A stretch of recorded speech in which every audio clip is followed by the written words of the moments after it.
بسم الله الرحمن الرحيم.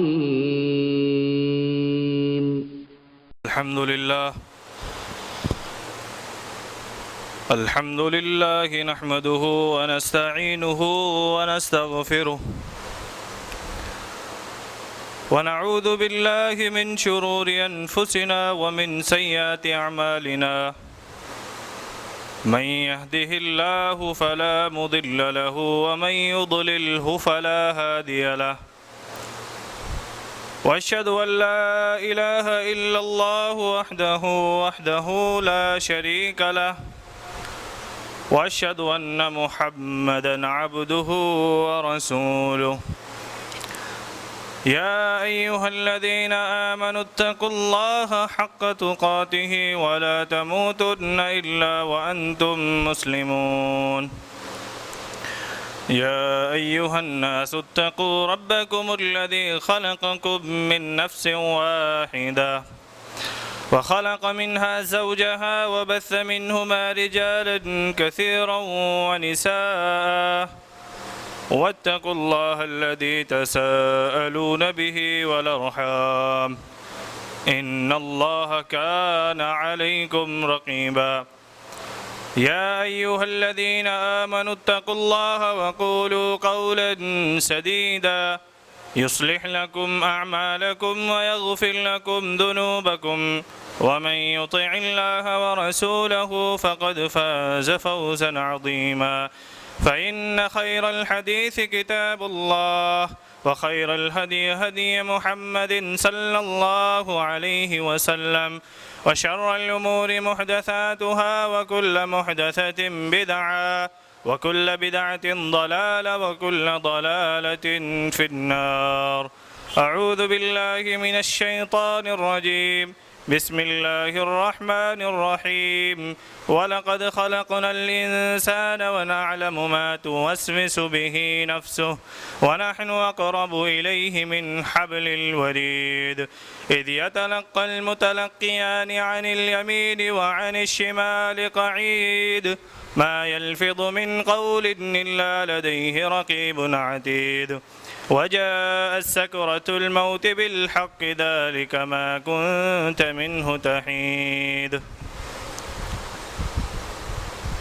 خطبہ شروع کرنے سے پہلے میں ایک بات گوشے گزار کر دینا مناسب سمجھتا ہوں کہ بار بار اور ہر جمعے کے دن یہ آپ لوگوں کو باور کیا جاتا ہے کہ پہلے پہلی صف کو مکمل کریں اس کے بعد دوسری صف کو مکمل کریں، لیکن بات یہیں تک ہے کہ پہلے جمعے پر عمل کر لیا جاتا ہے، پھر دوسرے جمعے سے بات وہیں پر آ جاتی ہے. اس لیے پہلے اگلی صف کو مکمل کرے، اس کے بعد پیچھے لے جا کر جب آگے جگہ نہ ہو تب پیچھے لے جا کر بیٹھے.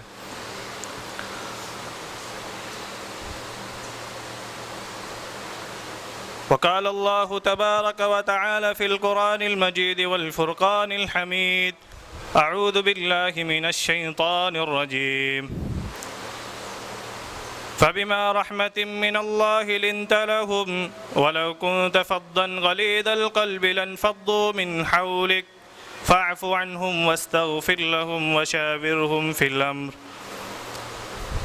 وقال النبي صلى الله عليه وسلم عن عبد الله بن عمرو بن عاص رضي الله تعالى عنه عن النبي صلى الله عليه وسلم المسلمون من سلم المسلمون من لسان ويده إلى آخر الحديث متفق علیہ. تمام قسم کی حمد و ثنا، کبریائی، بڑائی، بزرگی اس وحدہ لا شریک خالق کائنات مالک ارض و سما کے لیے جس اللہ رب العالمین نے ہمیں آنکھ جیسی نعمت دی، بصارت کے ساتھ بصیرت بھی دی، سوچنے سمجھنے کی صلاحیتوں کو ہمارے ذہنوں کے اندر اس کا بندوبست فرمایا، چلنے پھرنے کے لیے پاؤں جیسی نعمت سے نوازا، پکڑنے کے لیے، چھونے کے لیے، چیزوں کی صلاحیت معلوم کرنے کے لیے اس اللہ رب العالمین نے ہمیں ہاتھ جیسی نعمت سے نوازا۔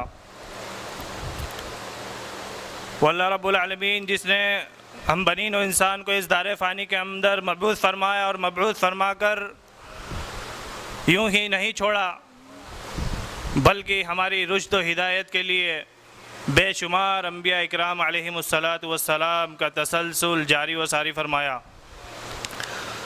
لاکھوں کروڑ درود و سلام ہو اس ہستی اقدس و مقدس پر جن کا نامی اسم گرامی جناب محمد رسول اللہ صلی اللہ علیہ وسلم ہیں۔ اللہم سلم علیہ وبارک علیہ۔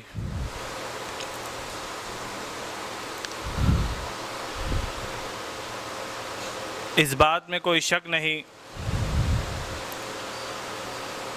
کہ اللہ تبارک و تعالی نے نبی کریم صلی اللہ علیہ وسلم کو دنیا کا سب سے رحم دل انسان بنایا، آپ کو نرم بنایا، آپ کے دل کے اندر رقت قلب جیسی صلاحیت پیدا کی،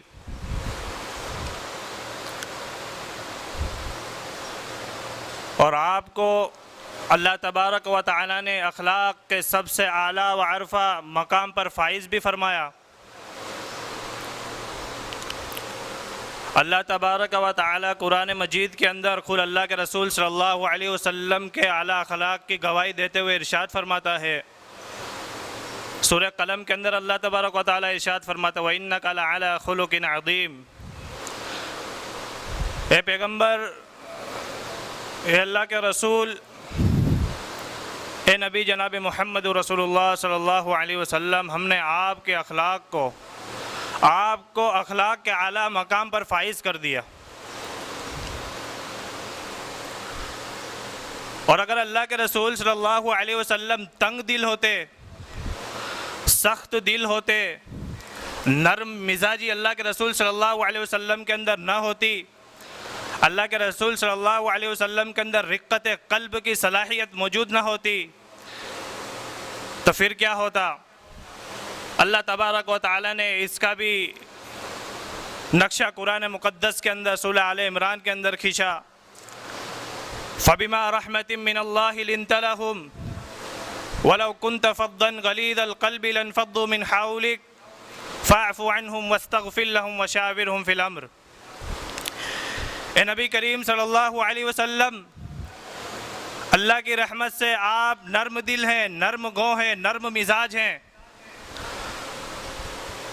اگر آپ تلخ ہوتے، آپ کا دل تنگ ہوتا، آپ کے اندر نرم مزاجی نہیں ہوتی، تو یہ صحابہ اکرام اور یہ جو آپ کے ساتھی ہیں یہ آپ سے چھٹ جاتے، آپ سے دور ہو جاتے۔ اس لیے آپ ان سے مشورہ کریں اور اللہ کے اوپر بھروسہ کریں۔ یہ اللہ تبارک و تعالی نے نبی کریم صلی اللہ علیہ وسلم کی ایک صفت نرم دلی اور اچھے اخلاق کی دلیل قرآن مقدس کے اندر ارشاد فرمائی۔ اگر آپ اللہ کے رسول صلی اللہ علیہ وسلم کی سیرت پڑھیں تو آپ کو یہ بات پتہ چلے گی کہ اللہ کے رسول صلی اللہ علیہ وسلم کے اخلاق کس طرح تھے، کس طرح اللہ کے رسول صلی اللہ علیہ وسلم اخلاق کے اعلیٰ مقام اور مرتبہ پر فائز تھے۔ یہی وجہ ہے کہ اللہ کے رسول صلی اللہ علیہ وسلم نے جب اللہ کے تبارک و تعالیٰ نے آیت نازل کری وَأَنذِرْ عَشِيرَتَكَ الْأَقْرَبِينَ، اور جب اللہ کے رسول صلی اللہ علیہ وسلم نے توحید کی دعوت دینے کے لیے مکہ والوں کو، اہل عرب کو جمع کیا، تو اللہ کے رسول صلی اللہ علیہ وسلم نے جب توحید کی دعوت دی تو تمام اہل عرب خاموش ہو گئے۔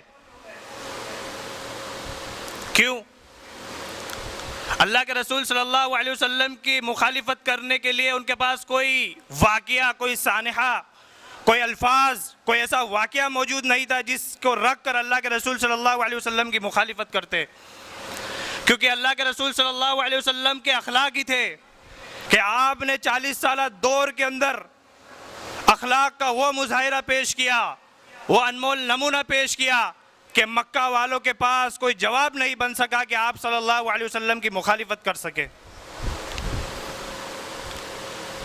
آپ دیکھیں نبوت سے پہلے کی زندگی کو آپ پڑھیں، اللہ کے رسول صلی اللہ علیہ وسلم مکہ والوں کے درمیان امین اور صادق کے نام سے موسوم رہے۔ آپ کو امین اور صادق کے لقب سے ملقب کیا گیا. جو کفار مکہ بھی اللہ کے رسول صلی اللہ علیہ وسلم کی مخالفت کرنے والے تھے, اللہ کے رسول صلی اللہ علیہ وسلم صادق اور امین کے لقب سے ملقب کیا گیا تھا. کیونکہ اللہ کے رسول صلی اللہ علیہ وسلم کی ذاتی زندگی کو بھی اگر آپ پڑھیں گے تو اللہ کے رسول صلی اللہ علیہ وسلم کی زندگی کے اندر نہ آپ کو دھوکہ دھڑی ملے گی, نہ آپ کو ظلم زیادتی کا وہ واقعہ پیش نظر آئے گا کہ اللہ کے رسول صلی اللہ علیہ وسلم کی نبوت سے پہلے کی زندگی کے اندر کہ اللہ کے رسول صلی اللہ علیہ وسلم نے کسی شخص کو دھوکہ دیا ہو, اللہ کے رسول صلی اللہ علیہ وسلم نے کسی شخص کو طعنہ زنی کری ہو, اللہ کے رسول صلی اللہ علیہ وسلم نے کسی کے اوپر بہتان لگایا ہو, اللہ کے رسول صلی اللہ علیہ وسلم نے کسی کی امانت میں خیانت کی ہو, اللہ کے رسول صلی اللہ علیہ وسلم نے کسی سے گالی گلوچ سے پیش آئے ہو, اللہ کے رسول صلی اللہ علیہ وسلم نے کسی کے اوپر الزام تراشی اور بہتان بازی کی ہو, یا اللہ کے رسول صلی اللہ علیہ وسلم نے غیبت کے انبار لگا دیے ہوں. اللہ کے رسول صلی اللہ علیہ وسلم کی زندگی میں یہ سب چیزیں نہیں تھی. اس لیے اللہ تبارک و تعالیٰ نے آپ کی گواہی خود دیتے ہوئے ارشاد فرمایا وَإِنَّكَ لَعَلَىٰ خُلُقٍ عَظِيمٍ, اے پیغمبر آپ اخلاق کے اعلیٰ مقام پر فائز ہیں. یہ اللہ کے رسول صلی اللہ علیہ وسلم کے اخلاق ہیں. اور ہم امتی ہیں نبی کریم صلی اللہ علیہ وسلم کی, اور اللہ کے رسول صلی اللہ علیہ وسلم اللہ تبارک و تعالیٰ قرآن کے اندر ارشاد فرماتا ہے لَقَدْ كَانَ لَكُمْ فِي رَسُولِ اللَّهِ أُسْوَةٌ حَسَنَةٌ, کہ اللہ کے رسول صلی اللہ علیہ وسلم تمہارے لیے زندگی کے قدم پہ سے قدم اور قدم پہ قدم تمہارے لیے اسوہ نمونہ ہے. تم کو قدم پہ قدم اللہ کے رسول صلی اللہ علیہ وسلم کی ضرورت پڑے گی اور تم کو ان کی زندگی سے سبق حاصل کرنا پڑے گا. جب اللہ کے رسول صلی اللہ علیہ وسلم اتنے اخلاق کے مرتبے پر فائز ہیں تو آپ کی جو امت ہیں ان کو کس طرح سے اپنے اخلاق کو سدھارنا چاہیے, کس طرح سے اپنے اخلاق کا مظاہرہ کرنا چاہیے. لیکن آج ماحول اس سے برعکس ہے. آج باسواڑہ کے اندر ہی آپ نظر ڈال لیں تو آج مسلمانوں کے اخلاق آپ کے سامنے اظہر من الشمس ہیں, سورج کی روشنی کی طرح عیاں اور بیاں ہیں. کوئی مسلمانوں کے ساتھ تجارت کا معاملہ کرنے کو تیار نہیں, کوئی مسلمانوں کو کرائے کے مکان دینے کے لیے تیار نہیں, کوئی مسلمانوں کو اپنے ساتھ رکھنے کے لیے تیار نہیں. کیوں؟ کیونکہ مسلمانوں نے اپنے کردار کو, اپنے اخلاق کو اس طرح بگاڑ لیا کہ آج ان کے ساتھ کوئی صحیح طریقے سے کھڑے رہنے کے لیے تیار نہیں. اس کا سبب کیا ہے؟ کیونکہ ہم نے اللہ کے رسول صلی اللہ علیہ وسلم کی زندگی کو پڑھا نہیں. اللہ کے رسول صلی اللہ علیہ وسلم کی زندگی سے ہم نے فائدہ حاصل نہیں کیا, صحابہ اکرام کی زندگی کو ہم نے پڑھا نہیں. اس کا نتیجہ یہ ہوا کہ آج ہم ذلت اور رسوائی ہماری مقدر بن گئی اور ہم لوگوں کے اندر ذلت اور رسوائی کے لوگوں کے درمیان مظلوم خصلت والے بن گئے.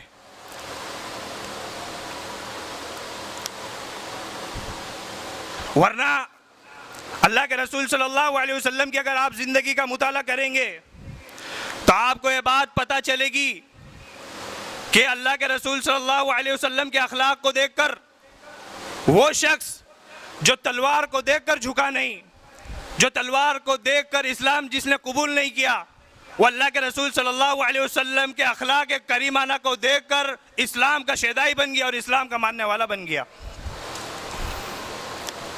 تبھی تو اللہ تبارک و تعالیٰ نے گواہی دی وَإِنَّكَ لَعَلَىٰ خُلُقٍ عَظِيمٍ, کہ نبی آپ اخلاق کے اعلیٰ مقام پر فائز ہیں. بخاری کے اندر واقعہ نقل کرتے ہوئے راوی حضرت ابو ہریرہ رضی اللہ تعالی عنہ ہیں. حضرت سمامہ رضی اللہ تعالی عنہ یمامہ کے گورنر ہیں. صحابہ اکرام رضوان اللہ علیہ مجمعین نے ان کو لا کر قید کر کے مسجد نبوی کے کھمبے سے باندھ دیا. دیکھیں کہ اللہ کے رسول صلی اللہ علیہ وسلم کا اخلاق کس طرح سے دشمنوں کے ساتھ تھا کہ دشمن دوست تو دوست, دشمن بھی کلمہ طیبہ اور کلمہ شہادت کے اقرار پر مجبور ہو گئے اور اسلام کے شیدائی بن گئے. یہ اللہ کے رسول صلی اللہ علیہ وسلم کا اخلاق. سمامہ رضی اللہ تعالی عنہ کو مسجد نبوی کے کھمبے سے لا کر باندھ دیا جاتا ہے. اللہ کے رسول صلی اللہ علیہ وسلم آتے ہیں, آپ سمامہ کی طرف نظر دوڑاتے ہیں, ایک نظر سمامہ رضی اللہ تعالیٰ عنہ کی طرف دیکھتے ہیں اور اللہ کے رسول پوچھتے ہیں ما عندک یا سمامہ, اے سمامہ تیرا کیا حال ہے؟ اللہ کے رسول صلی اللہ علیہ وسلم کو جواب کیا ملتا ہے؟ حضرت ثمامہ رضی اللہ تعالیٰ عنہ کا جواب، ان تقتل زاد من وان تنعم تنعم علی شاکرین. یہ اللہ کے رسول، اگر مجھے قتل کرو گے تو میری قوم قتل کا بدلہ ضرور لے گی، لیکن اگر آپ احسان مجھ پہ کریں گے تو احسان کا بدلہ دیا جائے گا. یہ حضرت ثمامہ رضی اللہ تعالیٰ عنہ کے الفاظ ہیں جو بخاری کے اندر موجود ہیں. دوسرے دن اللہ کے رسول صلی اللہ علیہ وسلم پھر آتے ہیں. پہلے دن صحابہ اکرام کو کہتے ہیں کہ ثمامہ کی خاطرداری کرو، اس کو کھانا کھلاؤ، اس کے ساتھ اچھا سلوک کرو. دوسرے دن پھر آتے اللہ کے رسول صلی اللہ علیہ وسلم اور ثمامہ سے یہی پوچھتے، ما عندک یا ثمامہ، اے ثمامہ تیرا کیا حال ہے؟ پھر وہی جواب، ان تقتل زاد من وان تنعم تنعم علی شاکرین، کہ اگر مجھے قتل کرو گے تو میری قوم آپ کو قتل کرے گی، اور اگر مجھ پر احسان کرو گے تو آپ احسان کیے جاؤ گے. اور پھر اللہ کے رسول صلی اللہ علیہ وسلم کہتے ہیں، ثمامہ میری طرف اٹھا کر نظر تو دیکھو. تو ثمامہ رضی اللہ تعالیٰ عنہ کا جواب کہ دنیا کے اندر سب سے مبغوض چہرہ آپ کا، دنیا میں نے جتنے بھی بدصورت چہرے دیکھے، نعوذ باللہ من ذالک، سب سے بدصورت چہرہ آپ کا. یہ اللہ کے رسول صلی اللہ علیہ وسلم کو حضرت ثمامہ رضی اللہ تعالیٰ عنہ کہہ رہے ہیں. اللہ کے رسول صلی اللہ علیہ وسلم مسکرا رہے ہیں. صحابہ اکرام غضب کی حالت میں اور غصے کے اعلیٰ مقام پر صحابہ اکرام پہنچ گئے کہ اللہ کے رسول صلی اللہ علیہ وسلم کی شان میں اتنی بڑی گستاخی. اللہ کے رسول صلی اللہ علیہ وسلم ابھی حکم صادر فرمائیں گے اور ثمامہ کا گردن اتار دی جائے گی. لیکن اللہ کے رسول صلی اللہ علیہ وسلم صحابہ اکرام کو روک دیتے ہیں اور کہتے ہیں کہ ثمامہ کے ساتھ حسن سلوک کرو، کھانا کھلاؤ. تیسرے دن بھی یہی معاملہ. صحابہ اکرام کہتے ہیں آج تو اللہ کے رسول کوئی معاملہ فرمائی دیں گے، کوئی انصاف کی بات کر ہی دیں گے، آج تو ثمامہ کی گردن اڑا دی جائے گی. لیکن اللہ کے رسول صلی اللہ علیہ وسلم تیسرے دن بھی نہ کہہ دیتے ہیں، منع کر دیتے ہیں. صحابہ اکرام رضوان اللہ علیہم اجمعین کو تیسرے دن اللہ کے رسول صلی اللہ علیہ وسلم حکم دیتے ہیں کہ جاؤ ثمامہ کو مسجد مدینہ کی سرحد تک چھوڑ کر آؤ. صحابہ اکرام ایسا ہی کرتے ہیں، ثمامہ رضی اللہ تعالیٰ عنہ کو لے جا کر مدینہ کی سرحد تک چھوڑ دیتے ہیں. ثمامہ رضی اللہ تعالیٰ عنہ جب مدینہ سے نکلتے ہیں تو سوچنے پر مجبور ہو جاتے ہیں کہ جس شخص کو میں 3 دن سے برا بھلا کہہ رہا ہوں، جس شخص کی شان میں گستاخی کرتا جا رہا ہوں، اس شخص کا یہ حال ہے کہ اس نے مجھے تلخ باتوں سے نہیں نوازا، برے الفاظوں سے مجھے نہیں نوازا. ایسی کیا وجہ ہے کہ ہمارے اندر اتنا بڑا دل ہے کہ آج ہمیں کوئی گالی دے، کہ آج ہمارے ماں باپ کو کوئی برا بھلا کہہ دے، یا ہمارے اوپر تان و تشنی کر دے، یا ہمارے اوپر الزام تراشی کرے، تو کیا ہم اس کو آج گلے سے لگا سکتے ہیں؟ یا آپ کے اوپر اور ہمارے اوپر ایک سوال ہے. آج معاملہ یہ ہو گیا کہ آج کوئی پتھر مارے تو ہم اس کا جواب اینٹ سے دیتے ہیں. یہ آج مسلمانوں کا حال ہے. اور مسلمانوں کے جو رہبر خود محسن انسانیت صلی اللہ علیہ وسلم کا حال یہ ہے کہ 3 شین سے جو شخص آپ کی گستاخی کر رہا ہے، آپ کو الگ الگ الفاظ سے ملقب کر رہا ہے، اللہ کے رسول صلی اللہ علیہ وسلم نے اس کو معاف کر دیا اور اس کے ذات پر کوئی دھبا نہیں آنے دیا. یہ اللہ کے رسول صلی اللہ علیہ وسلم کا اخلاق. ثمامہ رضی اللہ تعالیٰ عنہ جو حیت اور ہیبت ان کے دل پر طاری ہوتی ہے کہ ایسا کون سا دین ہے جس نے ان کے دلوں کو ایسا نرم و نازک بنا دیا کہ میں برے سے برے الفاظ سے ان کو ملقب کر رہا ہوں، اور وہ ذات ایسی ہے جس نے مجھے 3 دن تک کچھ نہیں کیا. ثمامہ رضی اللہ تعالیٰ عنہ کے بارے میں راوی حدیث لکھتے ہیں، جس رفتار سے جاتے اس سے دوگنی رفتار میں واپس آتے ہیں، غسل کرتے ہیں اور کلمہ شہادت کا اقرار کرتے اسلام سے مالا مال ہو جاتے ہیں. یہ ثمامہ رضی اللہ تعالیٰ عنہ ہے. آج ہمیں کوئی گالی دے، آج ہمیں کوئی برا بلا کہ ہم اس کو معاف کرنے والے نہیں. ہمارا دل اتنا تنگ ہو گیا کہ اس سے کنارہ کش اختیار کرنے کے لیے تیار ہیں، اس سے رشتے ناطے توڑنے کے لیے تیار ہیں. لیکن آج ہمارا دل اتنا نرم نہیں کہ اس کو کھندے پیشانی سے معاف کر دے، اس کو گلے سے لگائیں. یہ اللہ کے رسول صلی اللہ علیہ وسلم کا حال یہ ہے.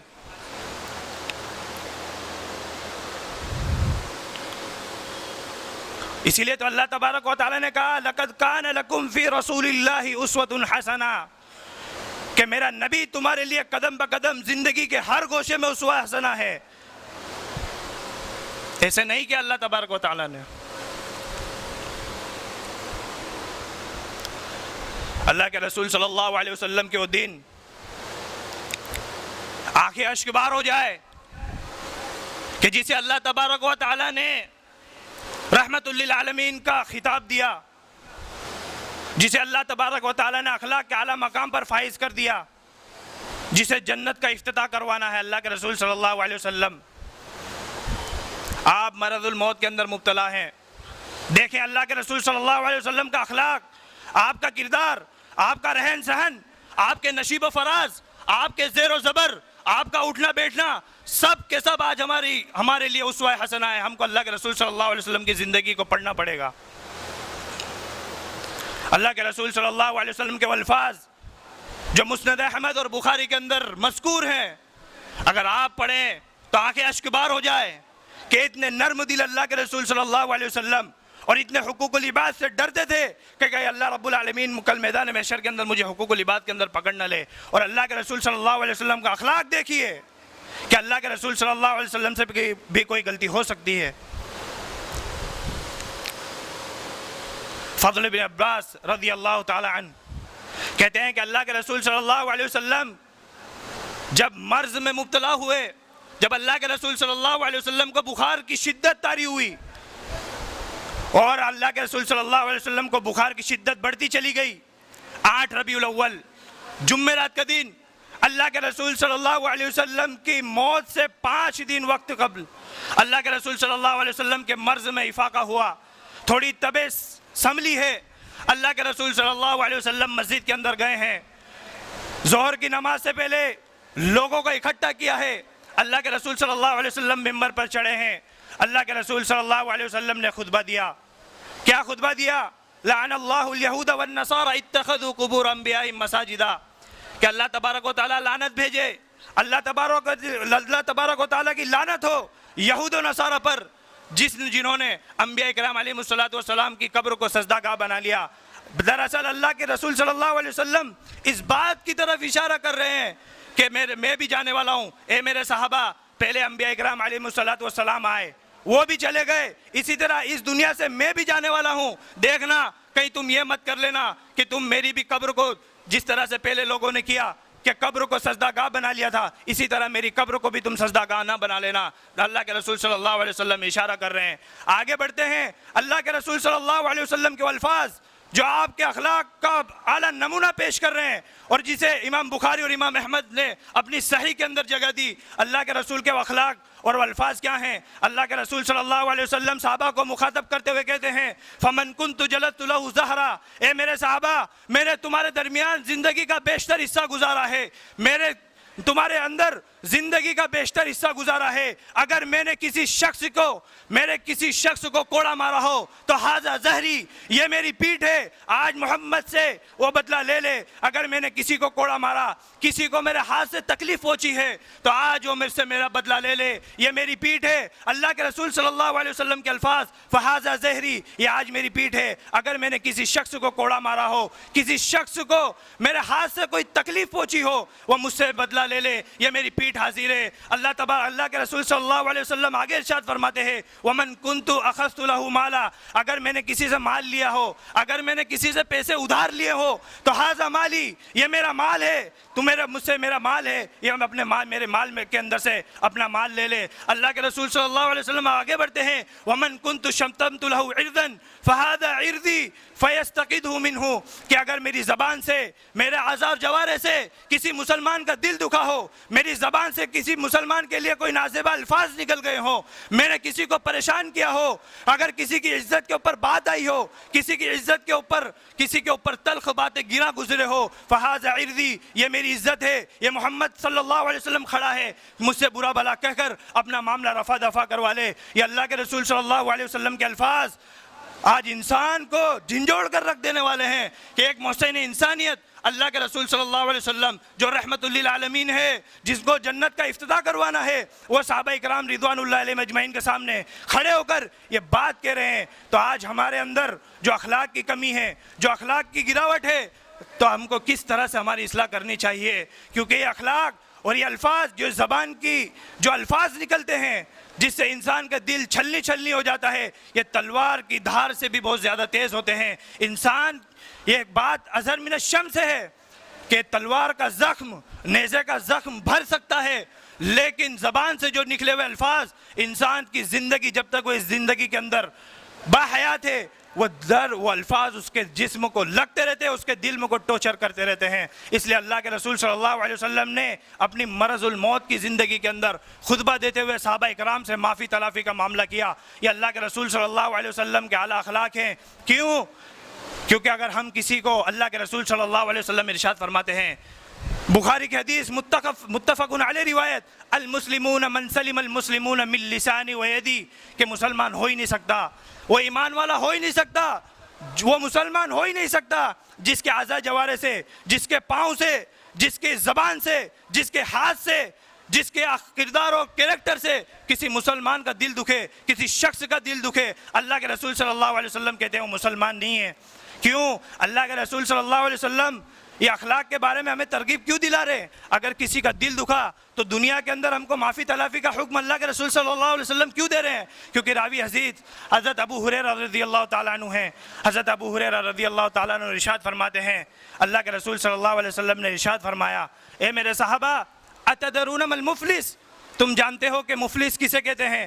اللہ کے رسول صلی اللہ علیہ وسلم صحابہ اکرام سے پوچھتے ہیں، اتدرون ما المفلس، اے میرے صحابہ تم جانتے ہو مفلس کسے کہتے ہیں؟ اللہ کے صحابہ اکرام رضوان اللہ علیہم اجمعین جواب دیتے ہیں،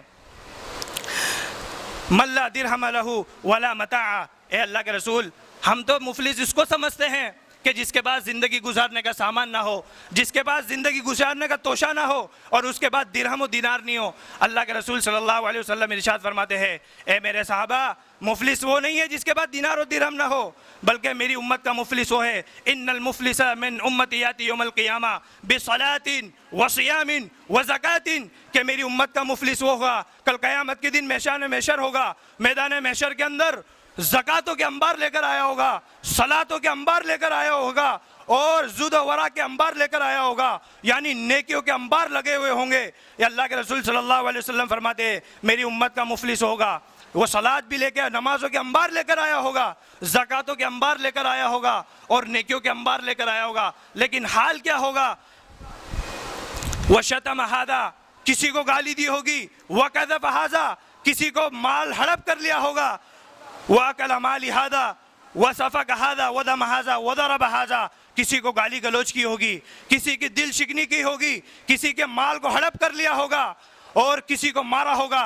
اللہ تبارک و تعالیٰ کیا کرے گا کل قیامت کے دن؟ اللہ کے رسول فرماتے ہیں میری امت کا مفلس ہے کہ اللہ تبارک و تعالیٰ، مظلوم آ جائیں گے اپنی فریاد لے کر اللہ تبارک و تعالیٰ کے سامنے، اللہ تبارک و تعالیٰ اس کی نمازوں کو ان کے اندر بانٹ دے گا، ان کے صدقہ و خیرات کو بانٹ دے گا۔ حاصل کیا ہوگا؟ اس کے گناہ اللہ تبارک و تعالیٰ اس کی نیکیوں کو ختم کر دے گا، اور جو مظلوم کے گناہ اس کے اوپر لاد کر اس کو اللہ تبارک و تعالیٰ جہنم رسید کر دے گا۔ یہ میری امت کا مفلس ہے۔ اللہ تبارک و اللہ کے رسول صلی اللہ علیہ وسلم اپنے صحابہ کو نصیحت کرتے ہوئے فرما رہے ہیں، اے میرے صحابہ میرے جانے کے بعد کہیں تم یہ نہ دیکھنا، یہ کہیں تم اس چیز کے اندر ملوث نہ ہو جانا کہ تم کسی کو گالی گلوچ کر بیٹھو، کسی کی زمین ہڑپ کر بیٹھو، کسی کو تان و تشنی کر بیٹھو، کسی کو الزام تراشی کر بیٹھو، کیونکہ تم بھول جاؤ گے، 3 دن کے بعد تم بھول جاؤ گے، 4 دن کے بعد تم بھول جاؤ گے، لیکن یہ کرامن کاتبین اور اللہ تبارک و تعالیٰ کل قیامت کے دن پورا رجسٹر تمہارے سامنے لا کر رکھ دے گا، اور اللہ تبارک و تعالیٰ بھولے گا نہیں۔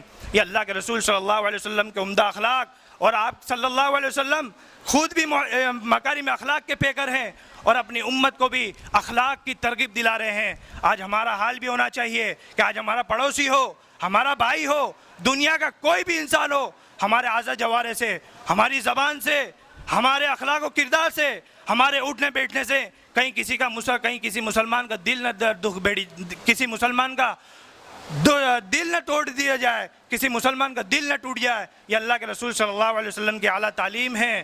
آج ہم مسلمانوں کو بھی چاہیے کہ ہم اللہ کے رسول صلی اللہ علیہ وسلم کی سیرت پڑھیں، اللہ کے رسول صلی اللہ علیہ وسلم کے اخلاق کو پڑھیں کہ اللہ کے رسول صلی اللہ علیہ وسلم کے اخلاق کس طرح سے دنیا کے سامنے آئے، اور اللہ کے رسول صلی اللہ علیہ وسلم اخلاق کے اس مال کہ دنیا کے اندر ان کی کوئی مثال نہیں ملتی۔ بڑے سے بڑا لیڈر ہو، بڑے سے بڑا سپہ سالار ہو، جب وہ کسی قوم کو، کسی ملک کو فتح کرتا ہے تو فخری انداز کے اندر اس ملک کے اندر داخل ہوتا ہے، اس کے جوانوں کو، اس کی رعایا کو غلام بنا لیتا ہے۔ لیکن اللہ کے رسول صلی اللہ علیہ وسلم کا وہ اللہ کے رسول صلی اللہ علیہ وسلم کی زندگی میں وہ دور بھی آیا. فتح مکہ کا دن ہے, 8 ہجری کے اندر مکہ فتح ہو رہا ہے. اللہ کے رسول صلی اللہ علیہ وسلم مکہ کے اندر داخل ہو رہے ہیں. اللہ کے رسول صلی اللہ علیہ وسلم کا حال یہ ہے کہ پیشانی مبارک عاجزی اور انکساری سے جھکی ہوئی ہے. یہ اللہ کے رسول صلی اللہ علیہ وسلم کا حال یہ ہے. اور اللہ کے رسول صلی اللہ علیہ وسلم وہاں پر بھی خطبہ ارشاد فرماتے ہیں, ایک ایک دشمن آپ کے سامنے کھڑا ہوا ہے جس نے آپ کے صحابہ کو, آپ کی ازواج مطہرات کو تکلیف دی, آپ کے صحابی کو شہید کیا, آپ کو قدم بہ قدم مصیبتوں کے دوچار کرنا پڑا, آپ کے اوپر ظلم و ستم کے پہاڑ توڑ دیے گئے. وہ سب کے سب حجۃ الوداع کے موقع پر فتح مکہ کے دن اللہ کے رسول صلی اللہ علیہ وسلم کے سامنے کھڑے ہوئے ہیں. لیکن اللہ کے رسول صلی اللہ علیہ وسلم کا عام اعلان کہ جو ابو سفیان کے گھر میں داخل ہو جائے وہ محفوظ, جو مسجد حرام کے اندر داخل ہو جائے وہ محفوظ, جو اپنی کنڈلی کو, اپنے گیٹ کو بند کر لے وہ محفوظ. آج کسی بچے کو یتیم نہ کیا جائے گا, آج کسی عورت کو اس کے جسم سے اس کا دوپٹہ نہیں کھینچا جائے گا, آج کسی عورت کو بیوہ نہیں کیا جائے گا, آج کسی سے بدلہ نہیں لیا جائے گا. اللہ کے رسول صلی اللہ علیہ وسلم فرماتے ہیں یوم المرحمہ, آج اور رحم و کرم کا دن ہے. اللہ کے رسول صلی اللہ علیہ وسلم سامنے کھڑے ساتھیوں سے, سامنے کھڑے صحابہ سے عام اعلان کرتے ہیں, تمہارا میرے تئیں کیا سلوک رہا, اب یہ بتاؤ کہ میں تمہارے ساتھ کیا سلوک کروں. اللہ کے رسول صلی اللہ علیہ وسلم کے الفاظ بھی حدیثوں کے اندر اور تاریخ کی کتابوں کے اندر موجود ہے کہ اللہ کے رسول صلی اللہ علیہ وسلم نے الفاظ صحابہ اکرام کے سامنے, اور جو مشرکین مکہ جو ابھی تک ایمان نہیں لائے تھے اور اللہ کے رسول صلی اللہ علیہ وسلم کے جانی دشمن تھے, اللہ کے رسول صلی اللہ علیہ وسلم ان کے سامنے ارشاد فرماتے ہیں, بتاؤ آج میں تمہارے ساتھ کیا سلوک کروں.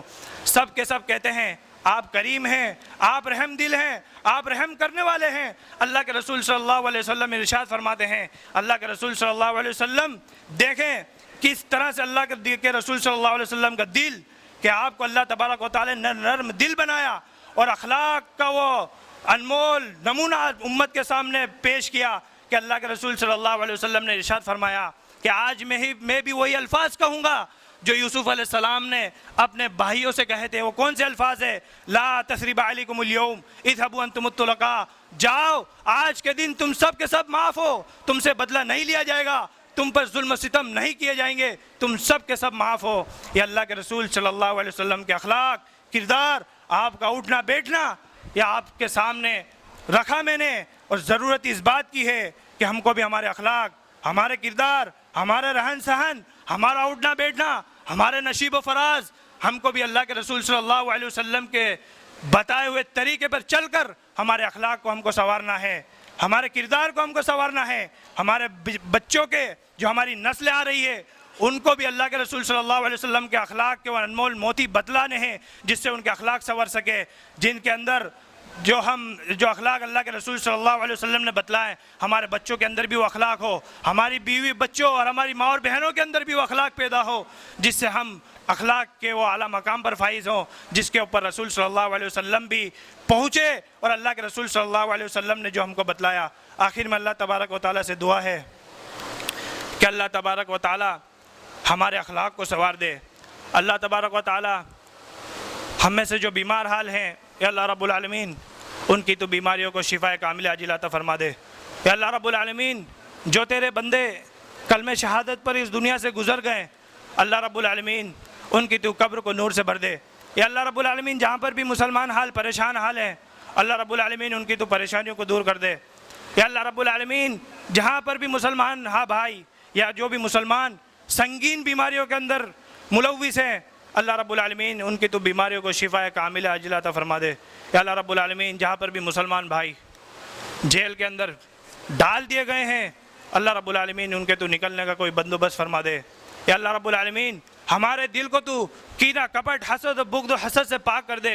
یا اللہ رب العالمین ہمارے دل کو بھی تو نرم کر دے, نازک کر دے. اور اللہ رب العالمین ہم میں سے جو بیمار حال ہیں اللہ رب العالمین ان کی تو بیماریوں کو شفا کاملہ عاجلہ فرما. وآخر دعوانا الحمد للہ رب العالمین.